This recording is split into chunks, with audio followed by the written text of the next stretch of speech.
Radio L'Œil de l'Expert. L'Œil de l'Expert, aujourd'hui, on va parler viande avec Jean-François Guillard. Bonjour, merci d'être avec nous. Vous êtes président de la Confédération française de la boucherie-charcuterie.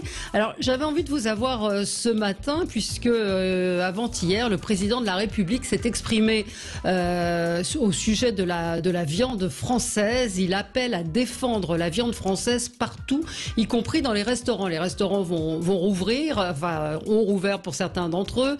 D'autres vont rouvrir au mois de juin. Le président de la République était en visioconférence. C'était une visioconférence organisée par le Conseil de l'agriculture français. Alors je vais le citer, Je vais le citer. Il faut défendre la viande française partout. L'étape française de la restauration sert à plus de 60% de la viande qui n'est pas française. Alors moi, j'avoue que je suis tombée de ma chaise quand j'ai découvert ça. Qu'est-ce qui se passe? Comment ça se fait? Bonjour à vous. Bonjour, tout d'abord bonjour à vous tous. Oui, en effet, j'ai bien entendu aussi le président Macron et quand il dit qu'il faut défendre notre viande française, notre patrimoine et à travers ça, bien sûr, défendre nos agriculteurs, il a 100 fois raison. Oui. Aujourd'hui, il est vrai que dans la restauration, mais aussi la restauration aussi collective, dans beaucoup de viande est apportée. Oui, c'est ça. C'est que tous les secteurs aujourd'hui qui servent de la viande sont aujourd'hui en majorité approvisionnés par de la viande étrangère. Quand on dit étrangère, c'est pas forcément très loin. Hein, elle vient d'où la viande qu'on consomme d'ailleurs?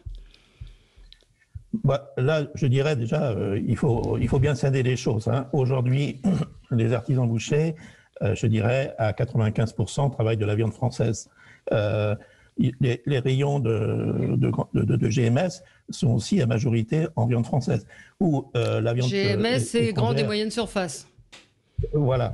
Donc, où la viande vient principalement de l'étranger, c'est la restauration. Elle vient pas de très loin, hein, principalement d'Allemagne, d'Italie, enfin bref, nos voisins. Mais pas. Il faut bien rappeler que les circuits traditionnels travaillent exclusivement de la viande française. Bon, je dis à 90-95%, parce que c'est aussi culturel. Les artisans bouchers, depuis longtemps, travaillent avec les agriculteurs, travaillent avec leurs fournisseurs. Justement, ce lien de proximité est très important. Et quand le président parle de patrimoine culturel, ça fait partie de notre patrimoine culturel et gastronomique aussi. Hein. Mais ça, on est tous, j'ai envie de dire, ce qu'il dit, tout le monde, ça tombe sous le sens. Je pense que tout le monde a envie de manger de la viande française, qu'on est majoritairement patriote en ce qui concerne notre consommation. Sauf moi, ce que je voudrais comprendre, c'est pourquoi on en est arrivé là. C'est-à-dire pourquoi on va acheter de la viande à l'étranger. C'est quoi? C'est qu'elle est moins chère? Qu'est-ce qui s'est passé? C'est tout simplement parce que c'est de la viande moins chère. Vous savez, en France, c'est de l'élevage extensif. La moyenne des élevages en France, c'est 55 à 60 animaux. Nos animaux, ils mangent de l'herbe. C'est pas de l'élevage intensif comme on voit par exemple aux États-Unis, en Afrique du Sud ou au Brésil, où là vous avez 2000 ou 3000 animaux. Donc, la viande française coûte, certes, un petit peu plus cher, mais elle est surtout de bien meilleure qualité.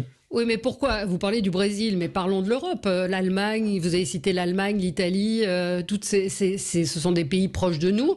Ça veut dire qu'ils arrivent à produire moins cher? Ils produisent moins cher. Et moins bon, forcément. C'est-à-dire, pourquoi est-ce que ce qui viendrait de l'étranger serait moins bon que la viande française? La qualité de la viande française, ça vient d'abord de la qualité de nos éleveurs. Je crois qu'il ne faut pas l'oublier, ça.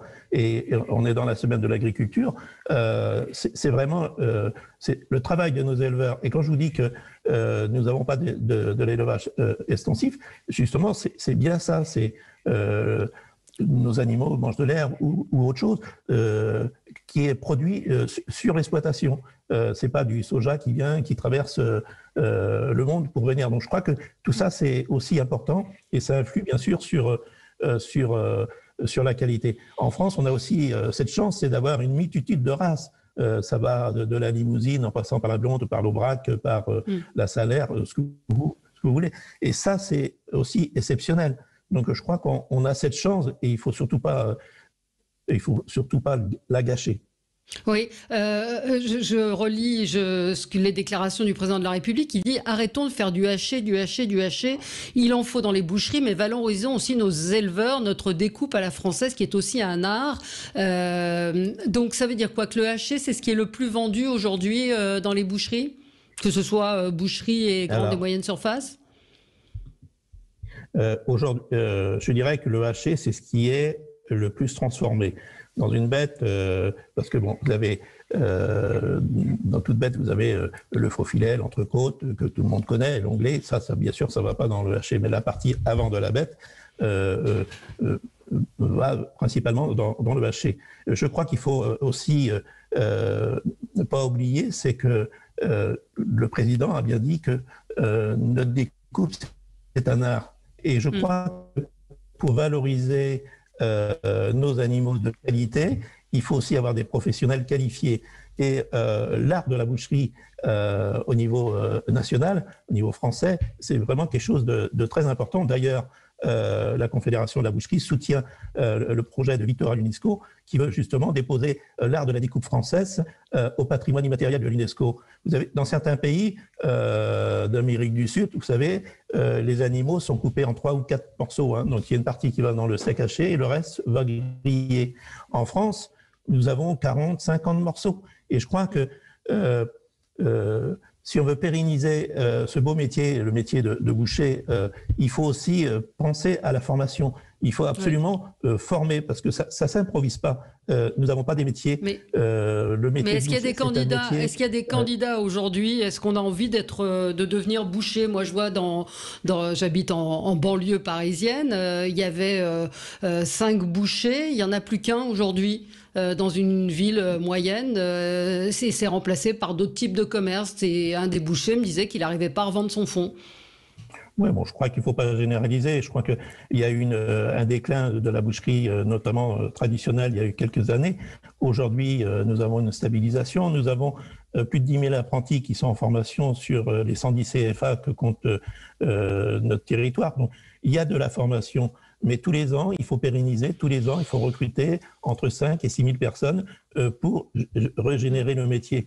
Mais aussi, il faut tirer notre métier vers le haut. Aujourd'hui, nous avons plus de entre 1500 et 2000 jeunes ou moins jeunes qui sont en reconversion adulte, qui changent de métier et qui viennent vers la boucherie, vraiment par choix. Et justement, beaucoup d'entre eux ont des parcours atypiques, hein, je ne sais pas s'il y a des journalistes, mais je sais qu'il y a eu des avocats et autres. Et ce sont des gens qui viennent vers notre métier parce que c'est un beau métier, c'est un métier d'art, comme l'a dit le président. Et je crois qu'il faut aujourd'hui, et ce sont des gens aussi qui ont un vrai projet derrière. Donc ça, c'est important. Oui, alors juste pour revenir sur le haché, ça veut dire aussi que les Français consomment beaucoup de haché. Vous ne m'avez pas répondu. C'est ce qui est le plus acheté en boucherie aujourd'hui? Pas dans la boucherie traditionnelle, mais en grande distribution, le marché du steak haché est très important. En boucherie traditionnelle, bien sûr, que nous faisons du haché 100% muscle. C'est aussi à préciser. Aujourd'hui, en moyenne, si vous voulez, sur les animaux, il y a à peu près 50% de la bête qui part en steak haché. Donc, je crois que c'est aussi des modes de consommation. Si on vend du steak haché, c'est parce que le consommateur le demande. Aujourd'hui, il faut justement, à travers la formation, à travers le travail de qualité que font les artisans, c'est aussi rééduquer le consommateur. C'est qu'il y a une éducation aussi. Il y a effectivement l'éducation du consommateur, lui apprendre qu'il y a des morceaux qui sont pas forcément plus chers et qui sont très bons, parce qu'il y a aussi une question, financière. Hein. Quand on veut acheter une entrecôte, c'est forcément plus cher que du haché, mais il y a des morceaux qui coûtent moins cher. Donc il y a une vraie éducation. Est-ce que ce qu'évoquait le président de la République, c'est-à-dire alors je ne sais pas si ça va être réellement appliqué, c'est-à-dire que la provenance soit obligatoire sur tous les menus en France dans la restauration? Pour moi, j'ai aucun souci avec ça. Hein. Je pense que ce qu'il faut remarquer aussi quand on parle de consommation, c'est aussi la période qu'on vit depuis 1 an et demi a beaucoup changé les modes de consommation. Oui. Va changer notre vie en général parce que beaucoup plus de télétravail, beaucoup plus et on s'est rendu compte, vous savez, on ne va pas toujours se plaindre, mais la boucherie artisanale a fait des plus 15, plus 20% sur 2020. Pourquoi ? Parce que le consommateur veut des produits de qualité, parce que le consommateur s'est rendu compte que la proximité, il ne fallait pas l'oublier. Oui. Quand on habite en ville, on est bien content d'avoir tous les commerces alimentaires et tous les commerces de proximité pas loin de chez soi. Et par le passé, je pense que beaucoup passaient devant leur magasin, devant leur boucherie, devant leur boulangerie, sans s'en rendre compte, ils allaient tout droit à la grande distribution. Les gens se sont rendus compte qu'ils avaient tout ce qu'il fallait autour de chez eux. Et un point important, parce que si on veut aussi revaloriser nos alimentiers, c'est justement l'éducation par la cuisine. Et vous savez, un bon bourguignon, c'est très bon. Et je crois que la période de Covid a permis aux gens aussi de recuisiner. On cuisine 6 parts ou 10 parts de bourguignon et on en congèle. Et je crois que c'est un élément aussi nouveau. Oui, deux auditeurs nous disent pour valoriser la viande française, il faudrait valoriser les prix. C'est le seul moyen, c'est le seul frein à la consommation. C'est vrai qu'elle est souvent plus chère. Et il y a une question, alors on ne fait pas exprès, mais qui arrive maintenant, c'est sur le halal. C'est-à-dire, est-ce qu'on est sûr de ne pas manger de la viande halal ? On sait que la plupart aujourd'hui, est-ce que c'est le cas ? D'ailleurs, je vous pose la question que la plupart des abattoirs aujourd'hui répondent à des normes halal. La majorité, sûrement, oui. Mais pas pour la viande bovine. Je crois que la viande bovine, il n'y a pas trop de soucis de ce côté-là. Quelqu'un qui demande de la viande halal chez un boucher halal, il a de la viande halal. Quelqu'un qui demande de la viande traditionnelle chez la majorité des artisans bouchers, il n'y a aucun souci. Et ça, on peut le garantir. Bon, écoutez, merci en tout cas d'être intervenu ce matin sur Sud Radio. Il y a Irina qui évoque la cantine aussi. Manger un bon steak, c'est absolument impossible dans une cantine. Voilà pourquoi la mauvaise éducation, effectivement, ça peut dégoûter de la viande. Je partage tout à fait et je pense que un gros boulot à faire de ce côté-là.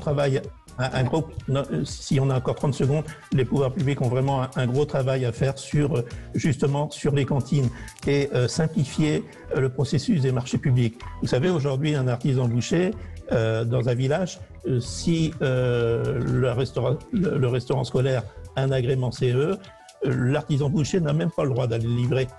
Donc, il faut simplifier. Et ça, c'est simplifier les normes. Merci beaucoup. Merci à vous.